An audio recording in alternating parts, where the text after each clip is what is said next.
Welcome to Real Talk with Reginald D. I'm your host, Reginald D. On today's episode, I have an amazing young man. His name is Sam Mitchell. Sam is the creator and the host of Autism Rocks and Rolls podcast, and is also a motivational speaker and the executive director of his nonprofit Autism Rocks and Rolls Corporation. Sam has autism and was diagnosed at the age of 4, and despite facing trials and tribulations growing up, Sam has become a successful entrepreneur, motivational speaker, and podcast host. Sam's life has been a journey of resilience and determination. Welcome to the show, Sam. Thanks, Reginald. I'm glad to be here. All right, glad to have you on. Now, I have people from all over the world and different countries that listen to the show. So far, anyone that doesn't know what autism or autism spectrum disorder is, it's a developmental disorder with symptoms that appear within the first 3 years of life, and it appears in different forms and levels of severity. Each individual with autism experiences their own unique strengths, symptoms, and challenges. 1 in 36 children in the United States has been identified with autism spectrum disorder in 2024. So, Sam, tell us a little bit about Sam Mitchell. Well, Sam Mitchell was diagnosed with autism at 4, and he runs a podcast called Autism Rocks and Rolls. It's a podcast about autism and how we cope with daily struggles that you may or may not understand. Through the podcast, it's grown so much. I developed sponsors, a nonprofit with a board of 8 people, events in Indianapolis where I'm from. We're having our gala next Sunday, and speaking engagements. I've spoken in Oklahoma, Orlando 3 times, Canada twice, Stewart, Florida, and Washington, D.C. Wow, man, this thing has gotten you very busy. You've been a busy man. Trying to keep myself that way. Yeah, but that's a good thing, man, because everything you're doing, you've been positive with it and having, positive things going on in your life to impact other people's lives. That's really amazing. So, Sam, how did you get started in podcasting? It started, I joined my high school's media club, and that's where I learned about it. I fell in love with it ever since, and that's when it just clicked, and I had to know that's what I wanted to do. That's when I also began my own podcast, which was Autism Rocks and Rolls. It was born in October 2019 while I was a junior in high school. Wow, junior high school, man, that's young, but you had a dream, though, at the end of the day, and you went for it, and that's all that matters at the end of the day. Can you share with us some inspirations behind starting the Autism Rocks and Rolls podcast and the mission of your podcast? Well, some inspirations were that I got to share some stories that you had to be there to understand, or people wouldn't understand it because it just didn't make sense. But I guess I can learn through my podcast. I'm a very good explainer, so I've explained situations that you had to be there and you can actually picture in your mind. Or if you can't picture it, people have always asked me about it. Exactly. So how does it feel? Because it has to feel rewarding, but how does it feel to be a voice for those with autism spectrum disorder? Well, for me, at least, it feels relief. It feels relief. I can tell these stories. I did a whole storytelling on one of my episodes about bullying, and I basically explained some of my stories about when I went through bullying. And I didn't get to tell anyone those stories because you had to be there. Or if I told you, you'd be like, what? It would be a confusing tale. Right. So you were bullied. Can you tell me a little bit about that? Well, let's see. Once upon a time, I got jabbed in the back with pencils for no apparent reason. I wasn't doing anything to make the students mad. All I literally did was sitting there in the convocation gym trying to listen to the speaker. And I guess people decided to be mean because I guess they wanted to jab me in the back with pencils.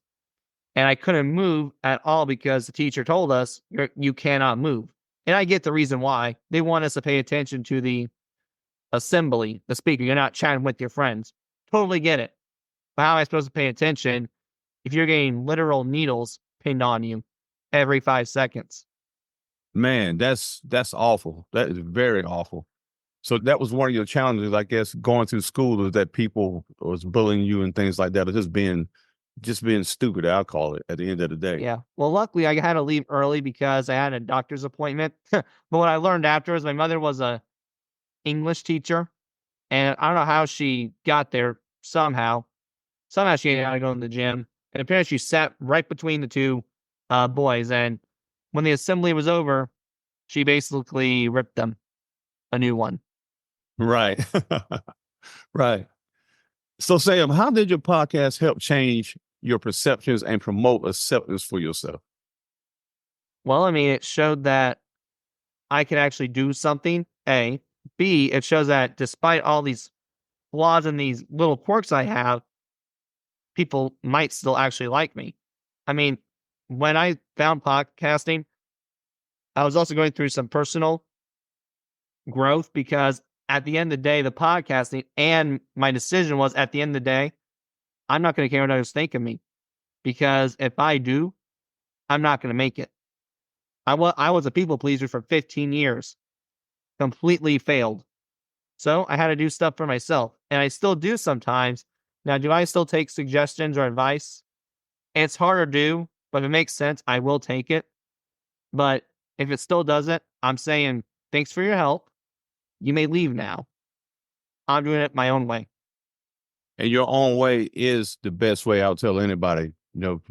Everybody has some type of gift inside of them and some direction that they've gotten. And the only way you're going to be able to do it is that you got to do it your way. Like you say, it's okay for people to give you some advice. And if it makes sense, go with it. But when you are a people pleaser, like you said, it will basically hold you back because everybody doesn't have good intentions for you. No, no, you're correct on that. I've learned that the hard way. I was manipulated more than I was kept. 15 years of manipulation, and I would say 6 or 7 years of being kept. So I'm still healing from that. That's why I still have major and severe even trust issues. Right, right, exactly. And that's understandable.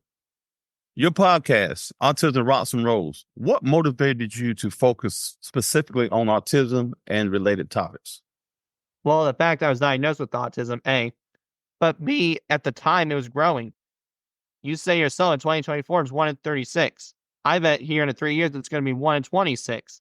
Then it'll be, oh my gosh, a lot of people now are on the spectrum. Now it's prevalent. That's the thing that's going around now is we're aware of it, but we're not accepting of it. Now I'll give props when it's due. We used to be institutionalized for being on the autism spectrum. Now you see us walking on the street. That is a good step, but there's still ridiculeness. When I'm searching for a job, I have to check the box autism.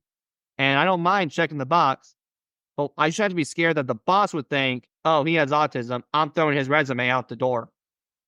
Wow, I didn't know that. They actually have a box to check at some places that if you apply for a job that you have autism or not. Yeah, like if it says list disabilities or if you have any disabilities, please check the box that apply. Some's like MS. One is autism, I know for certain. One is, let me see what else. ADHD. One is OCD. I think Tourette's is on there too. Wow, I learned something. I learned something today. So how do you ensure that the voices and experience of an individual with autism are authentically represented in your podcast? Well, I make sure because they're my stories and it's someone from autism. A doctor can tell you the facts, but they can't tell you why I do this, what goes in my mind on why I am doing this behavior. And there have been people on the spectrum who listen to the podcast, my podcast, and say, yep, I've been there, buddy, or he actually gets it. This is why I do it. I've been having a hard time explaining why, but here's why I do this, mom. Yeah, you're definitely touching lives with your podcast and awareness that you bring to it. It's very amazing. I'm very impressed. So let's talk about guests on your podcast. Who was one of your favorite guests on your podcast? Well, I mean, I had a lot of favorites, but personal was Mick Foley, my favorite wrestler since I was a young boy. So what an honor to do him. I've always had the privilege of having Brad Loakley. He saved me pretty much of that rough 15-year of my life when I was 15. School sucked. School sucked, but when I came home, I watched World's Dumbest, and he was the funniest one on there. So I actually sent him a message to do an interview with me because of just his acceptance as a human being, and he did. So a little full circle moment there. But from a professional standpoint, I enjoyed my interview with Temple Grandin just because of her knowledge and the way she explained autism and her perception, what she's done for the cattle industry, what she's had to do for herself. Yeah, I saw where you interviewed Mick Foley. I'm a big fan of Mick Foley. Since he was on wrestling, man, I just enjoy watching Mick Foley. Yeah, very humble man. I'll tell you that much through personal experience. I had nothing to say but positive things to Mick. I know when you meet celebrities, it might be different from each person, but with him, from my personal standpoint, thumbs up. That's awesome. That's awesome. What has been the most rewarding aspect of hosting the Autism Rocks and Rolls podcast so far? The most rewarding aspect of this podcast to me is, I would say, just the people I get to meet. I mean, I wouldn't guess that I had people that I saw on television coming onto my computer screen. Kane, I watched as a kid. Was I scared of him and ran to the bathroom? Yes, I admit that. But did I see him on television? Yes. Did I ever think in a million years Kane would come onto my computer screen? No. Did I ever think that when I watch America's Got Talent, oh, I get this person on my computer screen? No. Hell, if you'd have asked me, Sam, in 5 years, you're going to get one of these AGT contestants on your show. Huh. Good luck with that. I highly doubt that. And I say it because AGT is also one of my favorite shows. That's awesome, man. That is awesome. And you shaking and moving, but I really feel like it's going the way it's going because it's your purpose in life, and you're destined for something like this. And you are a voice that's been sent for people with autism. Yeah. Well, part of it's also that I don't like to sit around and do nothing. I'm always the type of person who likes to try. I'm always a person who's a doer, not a dreamer. Dreamers might say, oh, I wish I could get Luke Bryan to attend my show. Or I wish I could ask, hey, Luke Bryan, could you perform for me at my party? They'll say, oh, but he's too busy. It probably won't happen. And that's not me. I'll be the one to actually ask Luke Bryan. Is he probably going to say no? Yeah. But can I say I tried and that means more to me? Yes. I'm the type of person who'd rather try than not know, because you really don't know. Is it a high likely no? Yes. But is it an indefinite no? No, because you didn't ask. I asked Kane, and I didn't think he would come on with his duties as mayor, yet he took time for me. Yeah, the saying says we have not because we ask not, right? So, Sam, how do you measure the impact of your podcast on the autism community and beyond? Well, I measure the impact as someone listens. I mean, I received mail from thank you for what you do. I received a testimonials from my last speaking engagement of I was really impressed with what you did. Your comparisons were great on your presentation. And then I learned that the host said the audience was impressed from my presentation last night. Last night's presentation I did was about a video game called Red Dead Redemption. And I compared the characters to the autism spectrum. Man, it's awesome because here's the thing that I really, really enjoy about my podcast.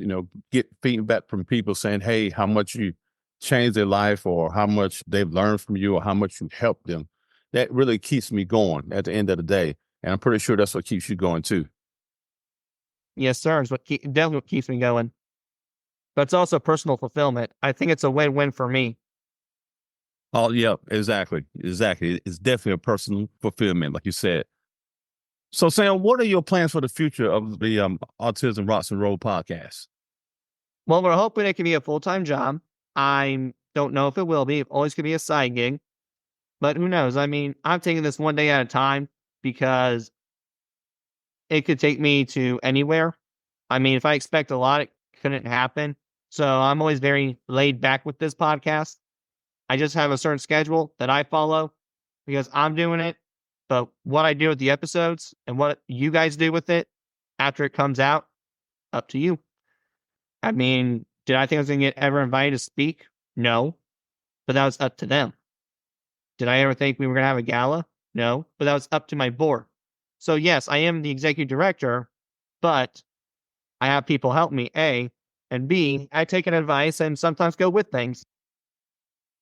Yeah, and I definitely feel that it's going to be full time for you, man, because you're rolling and opportunities is presenting itself for you. And then, one thing about you don't quit, man. You pursue, you go after it. So you got that kind of mindset that really gets you a lot further Yeah, and I've gotten to meet a lot of just great people in general. I mean, they weren't on my show. I just had the privilege of meeting them. I met Jimmy Hart. I met the Boogeyman from wrestling. Yes, and I find that hilarious some days. I've had the honor of just being around amazing people as well. I mean, I've had the privilege of co-hosting a panel, which I never thought would have happened, making 2 PSA videos, hosting a Q&A anxiety session, winning a Davy Award for episodes, winning awards in general. I mean, it's all great things and a lot of great support. And I met a lot of friends through this podcasting community. That's something else good with this community. It's not like, as I call it, certain competition. Some industries, it's competitive. With podcasting, it's not really. When you're a local guy like me and you have a local guy up in Washington, the state, instead of trying, let's get more downloads, let's try to battle to it. No, it's here's what you can do, man, to get to where I was, or this is what I would do, buddy. Let's help each other out. That's also why I like this community. It's a helping world, not a flashing world. Exactly. Yeah, it's all about that's what people get it wrong at, but it's all about networking and coming together and helping one another at the end of the day. Yeah, that's why I like to collaborate too. We're doing something good for each other. This interview is good for both of us. I'm promoting my stuff. You're also going to have an episode out involving me. So it works Yeah. out great. Exactly. It works out perfect. Oh man. So Sam, you got any upcoming projects or episodes you particularly excited about? Well, season 3 is going to start back up in the summer.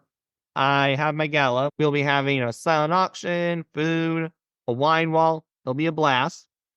And then maybe in Bloomington, highly likely, we'll be having a summer concert at the Bluebird. But that is a question mark. I'm not for sure about that. Just saying. Okay. And then I do have some online speaking gigs coming up in May. One's called the Breakthrough Summit, and then the other is a Lasting Legacy Conference. But that conference is a question mark. Okay. Well, you got some things in motion. I'll tell you that. So Sam, I saw this quote on your show. It says, people on the spectrum are not broken and do not need to be fixed. Those who have these conditions should not be pitied. There is nothing to be sorry about. It says a poem. That's my mission statement, buddy. Oh, okay. Okay. I'm sorry about that. No, you're good. I'm just saying, hey, good job reading the mission statement, because sometimes I'll stammer it. So can you explain that to me, the mission statement? Yeah. What I'm trying to do is explain that there are some people in this world that you would look at, like myself, when you talk to me, or you look at certain people, you think they're broken. No, that's not true. Have you chatted with them yet? First of all, A. B, they're just different. That doesn't mean they're dangerous. Oh, I got it. And that says a lot too. I really like that mission statement. You started your nonprofit in 2021 called Autism Rocks and Rolls Corporation. Can you tell us that a was little bit about 2020. that? It was when COVID hit. So it was definitely harder to start that, but we definitely got it rolling. And what was its mission and advocacy? The mission advocacy is through events and the speaking engagements. That's what we mainly do. But also, I would say that some of my collaborative work is through the nonprofit. Some of the check presentations I've done is through the nonprofit. The anxiety session I did, I would say it's through the nonprofit, but also collaborative work. But in my mind, that's a nonprofit thing, not a podcast thing. Got you. And with regard to your motivational speaking, you just spoke at an International Autism Summit a few days ago, and you have Yesterday, I watched some friends of mine doing theirs on Friday, and then Saturday I did speak on the topic Red Dead Redemption, but it was great. I wish I could show you the recording, but I think sometimes it gets a little lost in translation. And I did it because I just know the owner/host real well. It was at 7:20, and some of the characters were just comparing them to autism. But like I said, the audience apparently loved it. As far as I knew, I think they're being genuine, and there was no lying about it. That's great. That's great. So, Sam, what advice would you give to someone who wants to start a podcast focused on raising awareness and understanding autism? Well, I think starting a podcast in general is the first idea. I mean, sometimes it's very hard to do because I know, but picking a great topic. I think autism, from my personal perspective, was a great topic. Now, one of my friends up in Florida had a client who wanted to start a podcast, but he didn't know how or what to begin with. He suggested politics. I thought, ooh, that's a good one. There's a lot of political podcasts out there. So I think picking a topic that you can go on and on and on about, make sure you can keep writing the chapter in a book. Don't ever close it completely. Right now I'm on a hiatus, so I did close chapter 2, but here in next summer, I'm going to start another chapter. And I like when you said that, basically you start something. If you want to start a podcast, you basically got to start on something you're passionate about. I think you'd be more dangerous that way if you take it from the heart and not try to be like everybody else and what's hot and what's new at the time and things like that. If you be your own authentic self, I think it'll take you to the next level when you're trying to do something like a podcast. So, Sam, lastly, what advice can you give to parents who have children that have autism and to children growing up with autism? I would say for parents, you got to hang in there and don't ever give up on your child. That's the worst you can do. If you do, they're not going to make it. I mean, we're all in this together. I mean, we have to be in it together. I mean, you have to step up. You have to step up. There's no other easy way to say it. You have to literally pull up your pants and go for it. Because if you don't, it's going to contribute to their success. Probably part of the reason why I am successful is because I had a loving and great family. And I believe that. I really believe that. That's the root of it right there. And what can you say with somebody like a child that's growing up with autism? Now, for the other person, I mean, it's hang in there. You're probably not going to be understood all the time. There are days I'm not understood. Even with my friends that I have, they still don't get me 100%. But you know what? They at least appreciate me enough that I'm in their presence. And for me, that's enough. And finding your tribe is exhausting, but you will do it. I'm just found mine a while ago at podcasting when I was 16, and it's a new feel I'm getting used to. But before I had literally one friend. Now I have a business friend. I have personal friends. I still have my school friends that I keep. So do I feel comfortable now that I have a tribe? And some people might go to my funeral, and I say might because I have trust issues. Yes. But did I believe that when I was 13? No way, Jose. There you have it. There you have it. Sam Mitchell. Sam, I'm so excited that you stopped by to join me for a minute. So how can people listen to your podcast or donate to your nonprofit and follow your journey? Donation, we have Venmo and PayPal, and that's probably on the website, autismrocksandrolls.com. As far as podcasts, you can find me on your favorite media platform. I'm not a hard guy to find. If you Google me, something will pop up. All right, there you have it. Sam, I really appreciate it. And thank you so much for coming on to the show. Well, not a problem, buddy. Had a great time. And like listeners, I'm always talking to anyone. You want to collaborate or want to chat and drop in and say, hey, I'm opening to do that too. Okay, Sam, I appreciate that. Thanks for tuning in to Real Talk with Reginald D. If you enjoyed the show, please share with anyone you feel that needs to take this journey with us on being a better you. See you next time.